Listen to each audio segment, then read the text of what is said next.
গাছের এখানটাতে বসি। এই ডালগুলোতে অনেক পাতা, কেউ আমাকে দেখবে না।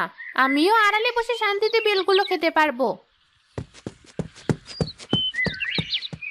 ওই যে সবচেয়ে বড় বেলটা দেখছিস না, ওটা কিন্তু আমার, তুই নজর দিবি না।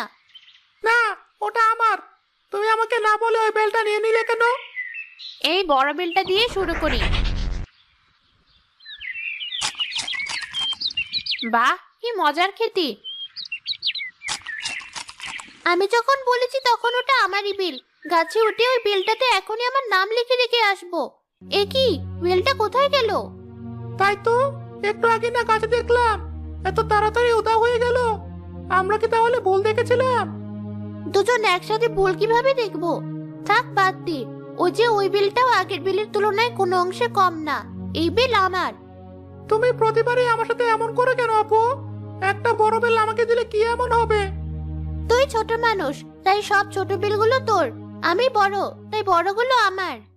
মজা লাগলো খুব। দেখি তো আরো কোনো বড় বেল আছে নাকি ওই গাছে। ওই তো আরেকটা। এবার ওই বেলটা খাওয়ার পালা।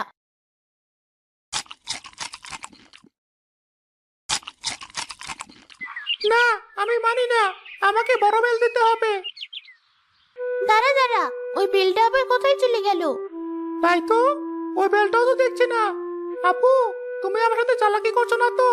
আমার চোখের আড়ালে বেলগুলো পেরে ফেলছো না তো? তুই আসলেই বোকা। আমি কি তোর চোখের সামনে থেকে এক মুহূর্তের জন্য কোথাও সরেছিলাম যে তোর চোখের আড়ালে একটার পর একটা বেল পারবো? তাই তো, তাহলে বেলগুলো গেল কোথায়? এই বেলটাও মজার। আজ অনেকদিন পর এত মজার দুটো বেল খেলাম। বাকি বেলগুলো অন্যদিন খাবো। বেলের খোসাগুলো দেখি এখন আমার কাছেই পড়ে আছে, ফেলে দেই। আহ! কি হয়েছে, চিৎকার দিলি কেন? আমার মাথায় যেন কি একটা পড়লো। তাড়াতাড়ি সরা ওটা আমার মাথা থেকে। দাঁড়া। আরে, এই তো দেখছি বেলের খোসা। একটু আগে না এমন একটা বড় বেলি আমি খেতে চাইলাম। আপু, তোমার মাথায় কি পড়লো আবার? এটাও তো দেখছি বেলের খোসা। কারা তো বড় সাহস আমাদের গাছের বেল খেয়ে আমাদের মাথার উপরে খোসা ছুঁড়ে মারে। দাঁড়া, তোকে দেখে নিচ্ছি। এ চিৎকার চেঁচামেচি করে, দেখি তো কে বেলের খোসা ঢিল দিল। সাহস থাকলে আমার সামনে আয়।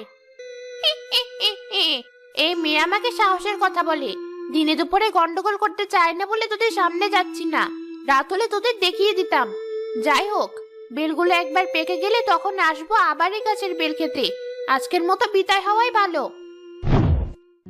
আপু, থাক না, দুটো বেলই তো খেয়েছে। চলো, আমরা চলে যাই। আমার ভয় করছে। কিসের ভয়? আমার সাথে তো ঠিকই ওই বেল দুটো নিয়ে কতক্ষণ ঝগড়াঝাটি করলি। এখন আবার এত সহজে ছেড়ে দিচ্ছিস? বুঝেছি, এই লোক সহজে বের হবে না।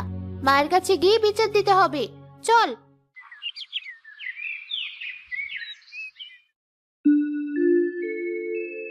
কিরে, তোদের বেল ভাগাভাগি করা শেষ? না মা, গাছের সবচেয়ে বড় বেল দুটো কে যেন খেয়ে ফেলেছে। খাওয়ার পর বেল দুটির খোসা আবার আমার আর তালহার মাথায় ছুরি মেরেছে। বুঝেছি, তোরা দুজন বেল দুটো পেরে খেয়ে ফেলেছিস। এখন বকা খাওয়ার ভয়ে এসব বলছিস। হয়েছে, সত্যিটা লুকানোর জন্য আর মিথ্যা বলতে হবে না। মিথ্যা না মা, আবু একদম সত্যি কথা বলছে। দেখ তাহিরা, তুই নিজেও মিথ্যা বলছিস আর তোর ছোট ভাইকেও মিথ্যা বলা শেখাচ্ছিস। এসব কিন্তু আমার মোটেও পছন্দ না। মা, আমি মিথ্যা বলছি না। হয়েছে, আর কিছু বলতে হবে না। তোর ঘরে যা চুপচাপ। আচ্ছা মা। ভেবেছিলাম বেলগুলো পাকলে তারপর খাবো, কিন্তু লোভ সামলাতে না পেরে দুদিন পরে চলে এলাম। ঠিক করেছি আমি আজ থেকে এই গাছেই থাকবো, আর প্রতিদিন মাত্র একটা করে বেল খাবো, যেন ততদিনে একটা দুটো হলেও বেল গাছে থাকে আর আমি পাকা বেল খেতে পারি।